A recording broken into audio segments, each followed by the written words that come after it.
All right, I guess we are at time, so I will call the meeting to order. And I will seek approval, or for the first item on the agenda is approval of the agenda. So I will seek a motion to approve the agenda. I'll make that motion. So, I'll second. okay, the motion has been made and by Krista and second by Jim. Or am I right? Yes. Okay. Any further discussion? Seeing none, all those in favor? Aye. Any opposed? Motion carries. All right, we will move on to removal of the June 15 minutes. So I will seek motion to approve the June 15, 2023 Planning Commission minutes. I'll make that motion. I'll second. Motion by Mary and second by Krista. Any further discussion? Seeing none, all those in favor? Aye. Aye. Any opposed? Motion carries.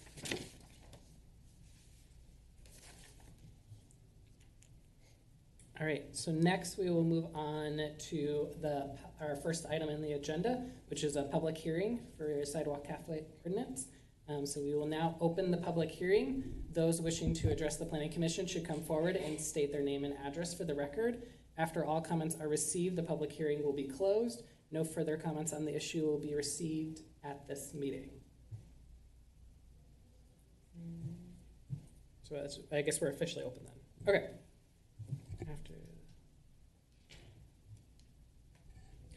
So then, do we just want to have our own discussion? So Vicky's going to do a presentation. Okay, perfect. And then I've got a little bit of an overview for you. I want to make sure my Perfect. slides are working here. So good evening, everyone. We are here tonight to talk about the outdoor sidewalk cafe ordinance.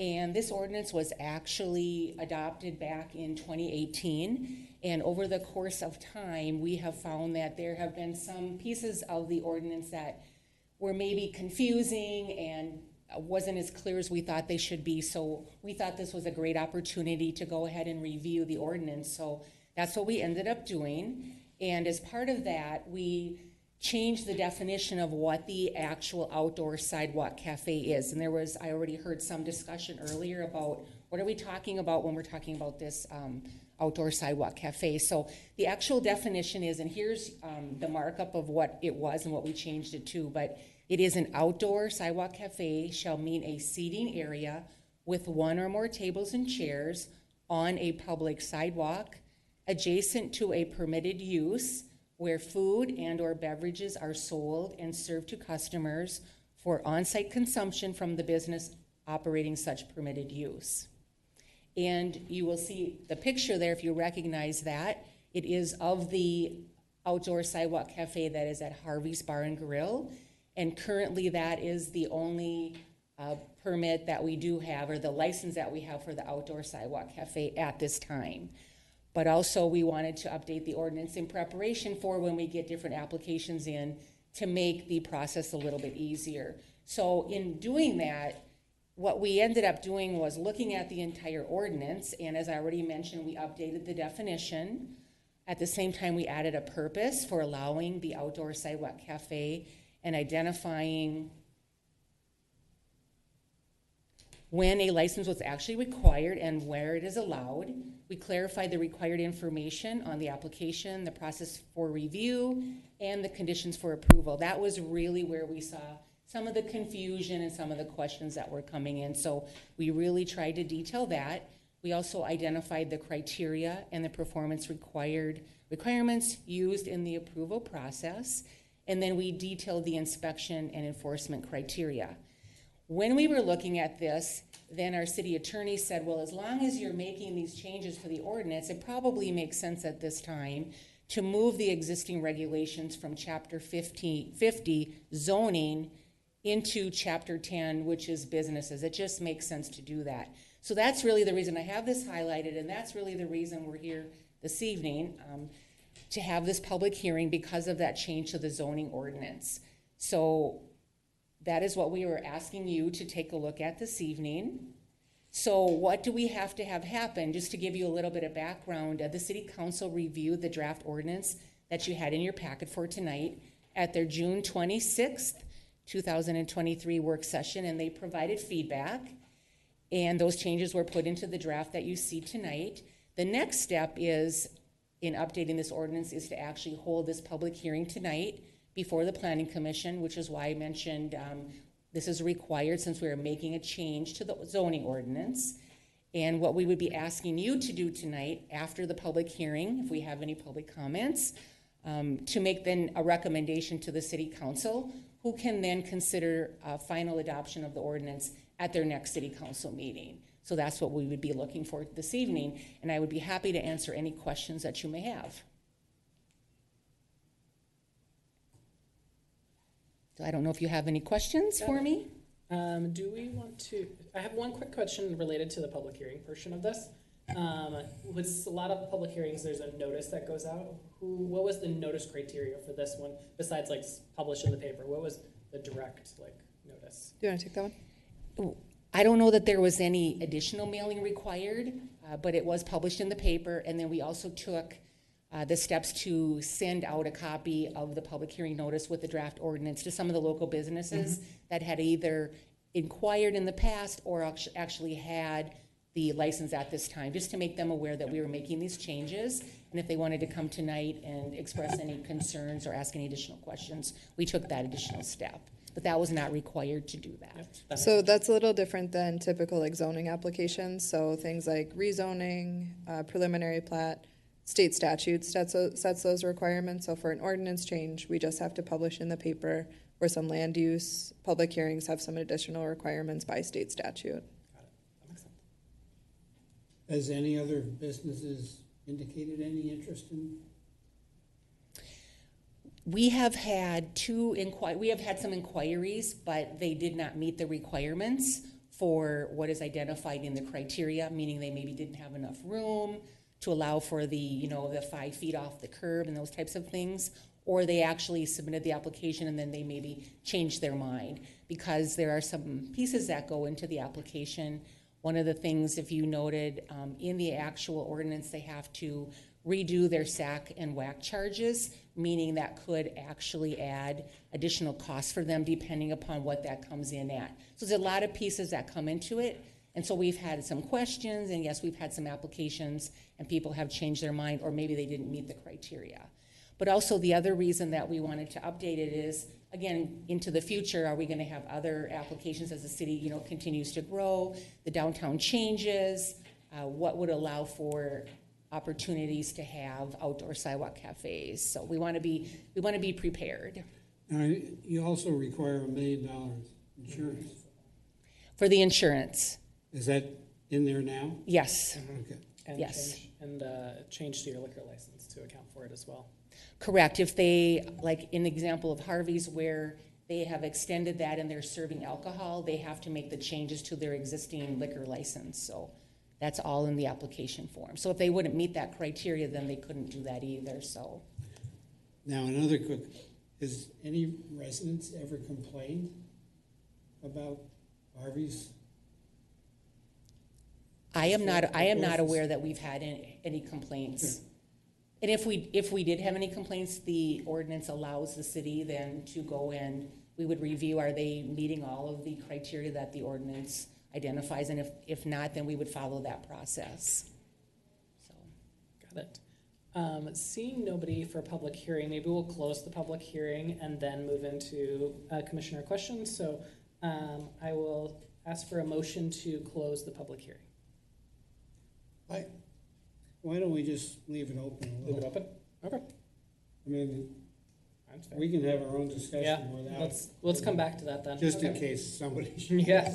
So if you don't mind, I'm going to back up and give you the 60-second SAC determination, just so you can think about what it would mean for a business to want to move forward. So anytime that additional business space is being used, the person has to send their plan to the Met Council, and then the Met Council determines if they believe that the business will be using more sewer, essentially. Will their toilets be flushing more based on this increased square footage?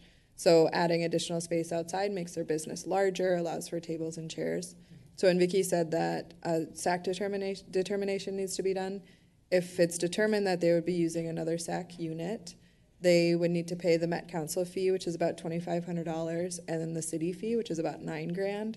So it's not, we've had a couple businesses come in and we've explained they would need to redo their SAC determination and then had to have the hard conversation of if it comes back higher, it's probably going to be between 9 and 12 grand if you want to move forward. So anytime a house comes in, we do a SAC determination, we get that SAC sewer availability connection charge, SAC fee. Anytime a business comes in, they have to do that same determination. So it's across the board, across the city, but can have really large cost implications. So that's why we've had some inquiries that then have changed their mind once they get to know some of the details. Got it. Can we go back to the top, what is the top slide? Definition, sorry. Yes. So I just wanted to ask, and maybe as we kind of read that this was first talking to the city council, was there a direct initiative to say the one or more tables and chairs? So it seems like kind of the reason for this is obviously public safety for a right of way of sidewalk, but then if somebody's serving out in that area, but with a business they have food indoors, but then they have an excessive amount of just benches that similar people could use and gather around. Would that not meet this definition of table and chairs? I can Do you take mind that if- one. Oh, you I wanna think go we ahead? both might take part of it. So the Met Council doesn't include that as part of a restaurant space. So we took their lead on it that an additional SAC determination wouldn't be made. So mirrored it similarly that way. And then in addition to that a bench would not meet the definition. So if a business just puts some benches out and they're allowing their customers to purchase the food inside and then go outside, or other people walking along the sidewalk to utilize those benches, that is not the definition of an outdoor sidewalk cafe. We were very deliberate in changing this because that's been some confusion in the past. Yep, that makes sense, because then the servers aren't going out in that instance. Correct. Makes sense. Exactly. Would picnic tables count then? I'm sorry? Picnic tables. Would those, if there was a business that had picnic tables out, that would count as tables and chairs, correct? I would say. If they would have that on the sidewalk, we're talking about on a sidewalk, depending upon as long as there's enough space. Again, we'd have to see the diagram to see, but I guess. I guess the Aaron, question is, do picnic tables fall under the definition of table and chairs? So I suspect you're thinking about the creamery, who has some picnic tables in the back. There's So this one is specific to sidewalks only. So they can have those on their back patio, which is likely included in their first act determination. But if they wanted to put picnic tables on the sidewalk as part of a sidewalk cafe, they'd have to go through this permit process. yeah, and I would I would assume it does meet the definition. Correct, yep. I have a question. So the outdoor cafe definition says food and or beverage, but if you look in section E, it says permitted food and beverage. So is it supposed to be and or both? That's probably a good catch. Krista catches me on technicalities at every meeting. Where do you see the second comment? E should have an or. Yeah, correct. In the definition? Yes.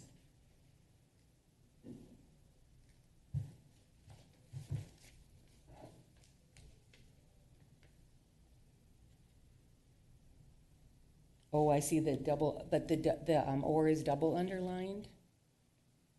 So that is Is new. being added.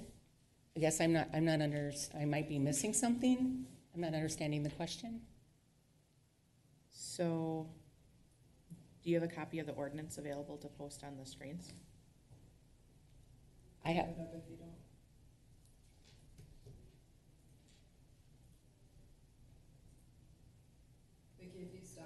I can start sharing. oh, I'm sorry. That's okay. Kind of want to share my screen. Gotta be plugged in.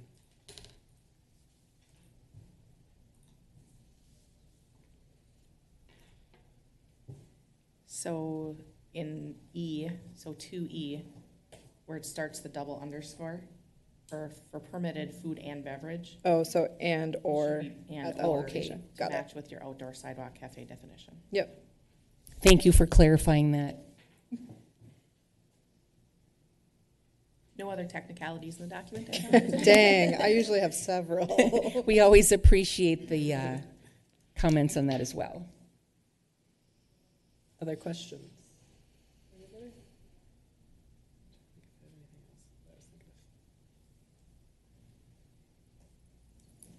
I think I got all my questions answered. Has everybody, now it's been at least 15 minutes, so now I think I will seek a motion to close the public hearing. So moved. Second. And a second. All right. Any further discussion? Seeing none, all those in favor of closing the public hearing, say aye. Aye. Aye. Those opposed? Motion carries. As we have had discussion ourselves, I will move on to a motion to recommend approval of the draft ordinance amending chapters 10 and 50 of the Carver City Code regarding outdoor sidewalk cafes. Does anyone would like to make that motion? I'll make that motion. And a second. I'll second. All right, the motion has been made and second. Any further discussion? All those opposed, or all those in favor? Aye. Aye. Aye. And any opposed? Motion carries. All right, we'll move on to agenda item number 5, communications. I just have a couple quick things to update you all on. So a couple weeks ago, we got the really good news that we were successful in our grant application to the DNR. So we were awarded $350,000 for Creekside Park. I'm trying to pull it up on my screen right now. It's taking forever. So Creekside is the park at the corner of Jonathan Carver Parkway and County Road 40. Let's see if that works. There it is. So we are, we've updated our concept. We have heard big demand for pickleball. So originally we had 2 courts programmed here. We've bumped it up to 4 day one, which we feel like is probably the right move with the amount of people that are looking to play. So construction of Creekside Park is going to start in 2024, probably take us through 2025, which is exciting. So there's a couple of things working on the site all at once. So the great news about the DNR grant, we also received about $360,000 from the state for creek restoration. So in the next couple of weeks, there's going to be a contractor out there working on Carver Creek. So working on some erosion, stabilizing creek beds, making the creek a healthier body of water, which is really exciting. So you'll start to see some of that work, so don't be spooked if you see contractors out there. It's not the pickleball quite yet, but we're working towards that. So I'm working on relocation of the public storage that's there right now, so it's really exciting. So we're looking forward to getting started on that project. And then just Planning Commission FYI that Hometown Bank received all their land use approvals on Monday. So they are hoping to start construction next month, open for business next spring. So likely fall, winter, spring construction, but really looking forward to welcoming them and Mocha Monkey to the community. So For the park, when is I know it was future for the disc golf, but when is the disc golf? So that's phase 2 of this park. We are going to work on this one, and then our focus shifts a little bit to our park downtown, getting the splash pad going, just knowing that the same pool of money will be used for some of those projects, and the council has identified the splash pad to be a higher priority right now. Yep. So I hope in the next couple of years, but I think it'll depend on how that project shakes first. Very cool. Those are my only communications for tonight. All right, do any of the commissioners have any items? I just want to mention that next weekend, there's a terrific book sale at the Chaska Library, Ooh, that's exciting. which is the closest library to Carver. Yep. For now. For now. All right, seeing no other things on the agenda, I will ask for a motion to adjourn. Would anybody like to? Motion to adjourn. And a second? I'll second. And a motion has been made and second. All those in favor, say aye. Aye. Aye. Any opposed? Motion carries. Meeting is adjourned. Do they think turn the heat on